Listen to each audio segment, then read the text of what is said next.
Oynayapsak. Hop, bu turdingmi? Soat 10 bo'ldi, o'g'lim. Turdim, nima ertalabda uyg'otib olaverasiz? Qo'rg'onda shuncha ish turibdi. Mana eshikni olib, mana eshikni maytga qo'yish kerak. Atroflarni penalash kerak. Xo'p, uni usta qilmaydimi? Qanaqa usta qiladi? Bitamda devorda bir qattiqroq joyi yo'qmikin borib boshim ursam. Ustaga qayerdan pulni olaman? Ha? Meni sotasanmi? Olib chiq bo'lmasa borib meni sot. Nech pulga olarkin? Ke ustaga berasan.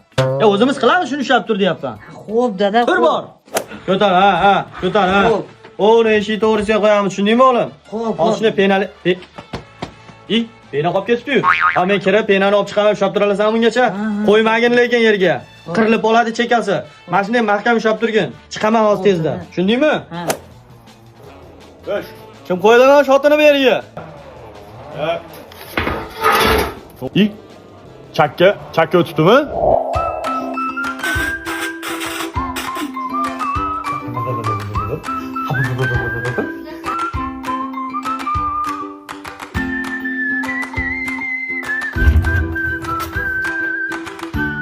Qachongi bu?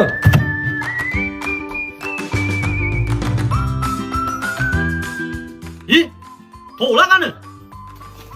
Nima qilyapsan bu yerda? Assalomu alaykum tog'a. Sizni bilmas edim, gazeta olib keldim. Gazeta? Yangisimi? Ha, yangisi. O'tgan haftangi emasmi? Yo'q, bu yangi tog'a. Bo'p turaman. Sog' bo'lgin. Choy ichib ket. Yo'q, rahmat. To'g'la ko'rmadingmi? Yo'q. Aqshda tovuq qaqa ketdi. Qo'q.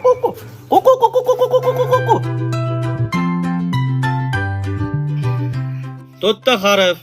Uy qurilish ishlarida foydalaniladi. Xo'p, asosan eshik atrofi qatirilishga ishlatiladi. Pena.